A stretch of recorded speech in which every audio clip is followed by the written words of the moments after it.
तो दोस्तों, अगर आप MPSI 2026 की तैयारी कर रहे हैं तो आप सभी के मन में बहुत सारे क्वेश्चंस होंगे कि एग्ज़ाम पैटर्न क्या रहेगा, एग्ज़ाम का सिलेबस क्या रहेगा, या फिर अगर एग्ज़ाम होता है तो कौन सी चीज़ों पर हमको ध्यान देना है।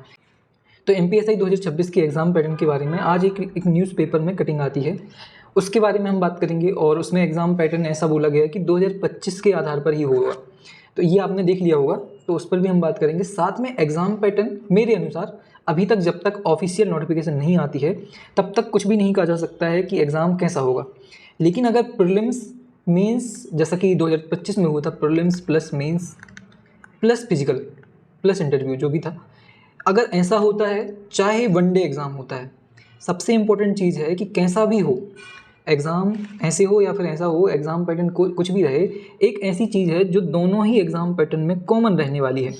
तो अभी जब तक एकदम ऑफिशियल नोटिफिकेशन नहीं आ जाती है तब तक हम किसी भी बात को एकदम ऐसे नहीं बोल सकते कि ऐसा ही होना है, क्योंकि जब से इस एग्ज़ाम के बारे में इन्फॉर्मेशन मिलना शुरू हुई है तब से कम 10 से 15 बार इसकी अलग अलग इन्फॉर्मेशन आपने ही सुन ली होगी कि GAT लेगा, फिर भर्ती बोर्ड लेगा, फिर ESB लेगा, फिर एग्ज़ाम पैटर्न और एग्ज़ाम सिलेबस वनडे एग्ज़ाम होगा, वैसा ही रहेगा जैसा रहा था। ऐसी बहुत सारी तमाम बातें आपने सुन ली होंगी। लेकिन यहाँ पर मैं ये वीडियो इसलिए ही बना रहा हूँ कि अब आपको कन्फ्यूज नहीं होना है। कुछ भी हो, एग्ज़ाम पैटर्न कैसा भी रहे, आपके दिमाग में क्या होना चाहिए कि हमें इस MPSI 2026 को टारगेट करना है, और उसके लिए आज से अगर आपको टाइम देना है तो किन चीज़ों पे आपको टाइम देना है। तो ये अगर आपको पता है तो आप कितना भी वीडियोस बनाएं, कोई भी कितना भी एग्ज़ाम पैटर्न के बारे में कुछ भी बोले, आपके जो डाउट्स हैं वो क्लियर रहेंगे। आपके मन में एक टारगेट रहेगा कि आपको करना क्या है। जब तक नोटिफिकेशन नहीं आ रही है तब तक आपको क्या करना है। तो यहाँ पर हम क्या देखने वाले हैं, जो पैटर्न है वो जो भी रहे, कॉमन चीज़ क्या है, ऐसी कौन सी चीज़ है जिस पर आपको सबसे ज़्यादा ध्यान देना है। ठीक है।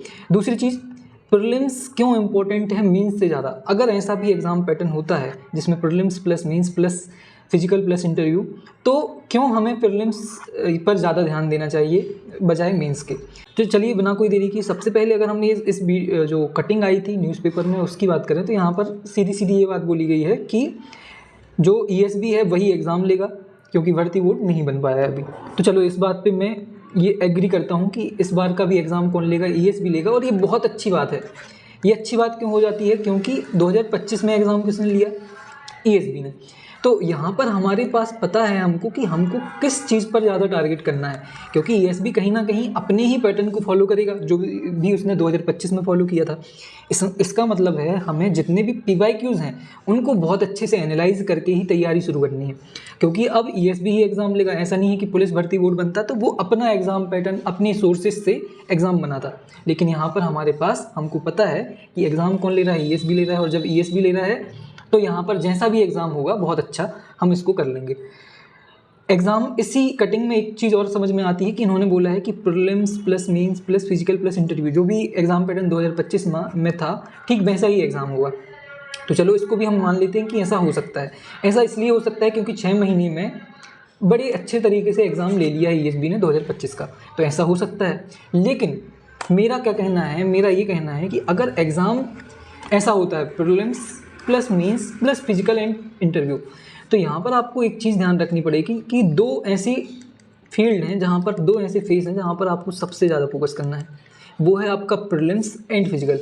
अभी जब तक आपका एग्ज़ाम की नोटिफिकेशन नहीं आती है तब तक आपका मेन फोकस कहाँ रहना चाहिए, इन दो चीज़ों पर रहना चाहिए। मेंस के लिए बिल्कुल जब जैसे ही नोटिफिकेशन आ जाएगा तो उस पर भी हम काम करना शुरू कर देंगे। लेकिन ऐसा क्यों बोल रहा हूँ मैं, उस पर भी बात कर लेते हैं। अगर मैं प्रीलिम्स की बात करूँ तो प्रीलिम्स इंपॉर्टेंट क्यों है, यहाँ पर 10 सब्जेक्ट हैं। कितने सब्जेक्ट हैं, 10 सब्जेक्ट हैं। और मज़े की बात यह है कि 100 क्वेश्चन इन 10 सब्जेक्ट से आते हैं। मतलब कभी कभी यहाँ पर ये हो जाता है कि हिस्ट्री में 11 से 12 क्वेश्चन पूछ लेते हैं, और साइंस में भी ऐसे ही 10 से 12 क्वेश्चन पूछ लेते हैं। आपने देखे होंगे प्रीवियस ईयर क्वेश्चन। और वहाँ पर क्या करते हैं, ये जो रीजनिंग वगैरह है इनका वेटेज कम हो जाता है, इंग्लिश हिंदी का वेटेज कम हो जाता है। तो कुल मिला के यहाँ पर आपको एक चीज़ देखने मिलेगा कि कुछ फिक्स यहाँ पर क्राइटेरिया इन्होंने नहीं बताया, जैसा कि मेंस में बताया। मेंस में बहुत अच्छे से वेल डिफाइंड सिलेबस पर इन्होंने काम किया है और बहुत अच्छे से एग्ज़ाम इन्होंने लिया था।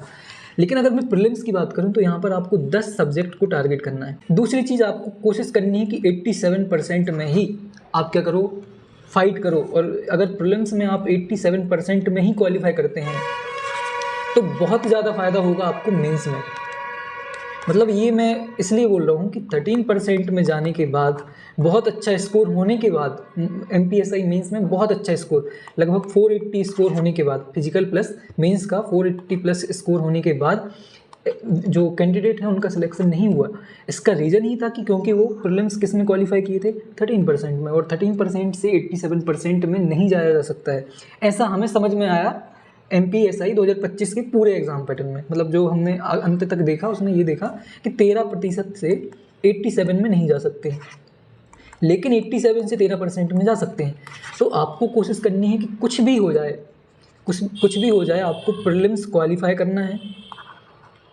प्रीलिम्स क्वालिफाई करने के साथ आपको 87% में आने की कोशिश करनी है।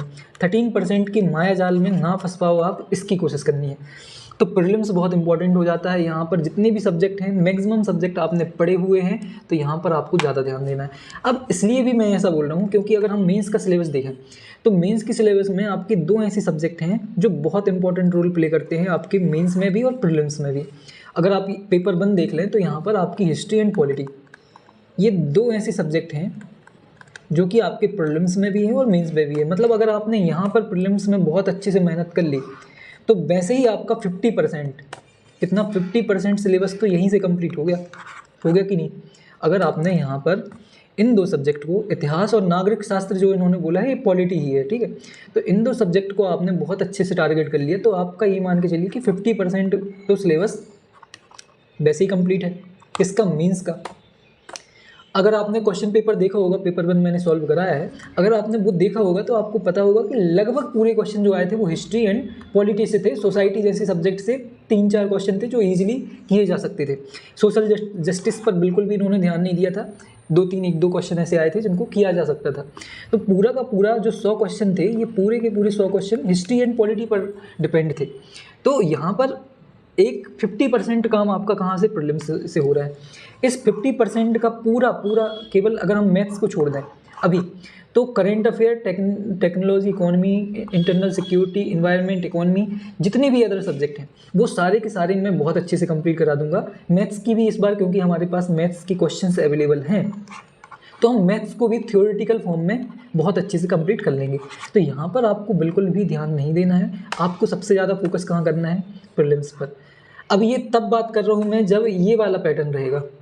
अगर ये वाला पैटर्न नहीं रहता तब तो प्रीलिम्स ही वनडे एग्जाम हो जाएगा। मतलब आपका जो प्रीलिम्स था वही 100 क्वेश्चन का या फिर 200 क्वेश्चन का क्या बन जाएगा? आपका एक पूरा का पूरा पेपर बन जाएगा, जिसमें आपको क्या करना है? प्रीलिम्स क्वालिफाई करना है। जैसे ही आपने प्रीलिम्स क्वालिफाई किया, फिजिकल होगा, फिजिकल के साथ इंटरव्यू होगा, 10 या 20 मार्क्स का जितना भी रहेगा उसके आधार पर आपका सिलेक्शन हो जाएगा।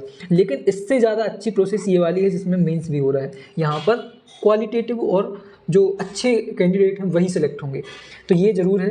तो आपको क्या करना है? आपको प्रीलिम्स पे ज़्यादा फोकस करना है, ना कि मेंस पर। मेंस में बिल्कुल भी अभी दिमाग मत लगाइए। हाँ, इसके अलावा अगर आप चाहते हैं कुछ और करना तो वो है ये फिजिकल।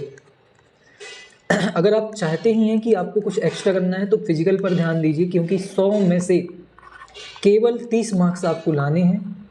अगर 30 मार्क्स आप ले आते हैं तो आप क्वालिफाई हैं, और अगर आप क्वालिफाई हैं तो आपको इंटरव्यू देने मिलेगा। और अगर डिसक्वालीफाई हैं और ये अभी आपको लगता है कि ये बहुत इजी है, जब तक आप दौड़ते नहीं हैं, जब तक आप लॉन्ग जंप नहीं लगाते हैं, जब तक आप गोला नहीं फेंकते हैं, तब तक आपको लगता है कि बहुत इजी है। लेकिन जब आप ग्राउंड में उतरते हैं तब आपको समझ में आता है कि 800 मीटर मतलब 400 मीटर के 2 राउंड मारने के बाद लंबी कूदना बहुत टफ काम है। तब आपको समझ में आता है कि शॉर्ट पुट फेंकना बिल्कुल भी आसान नहीं है उस टाइम पे।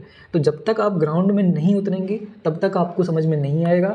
अभी आप बोल सकते हैं कि 800 मीटर क्या ही है, मतलब 40 मार्क्स लाने हैं, इसमें तो मैं आराम से 10-20 मार्क्स ले आऊँगा।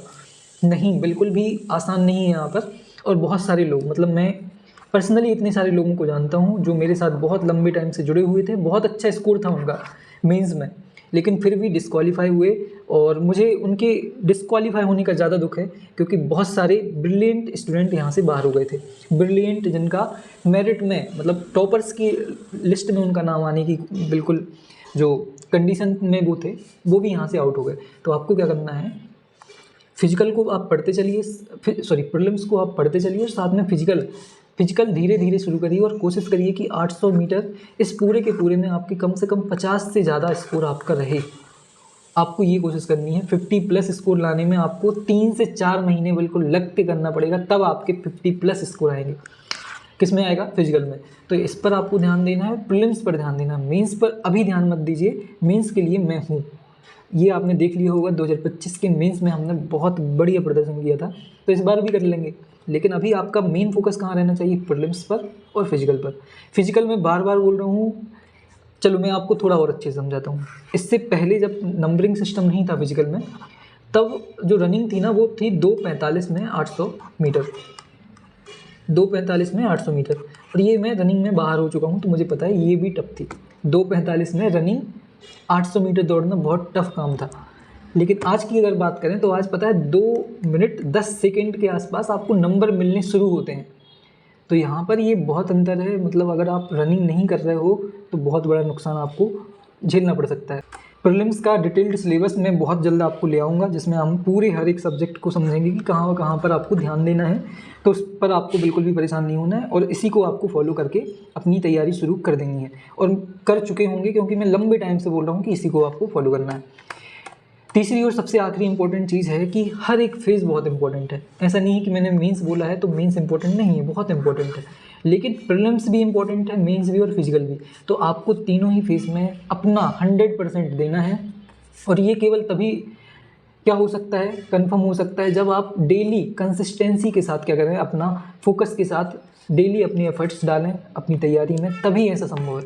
तो आपको अपनी तैयारी फिजिकल और सिलेबस दोनों के आधार पर तैयारी करते रहना है, और जुड़े रहना है कोरा कागज़ यूपीएससी पर।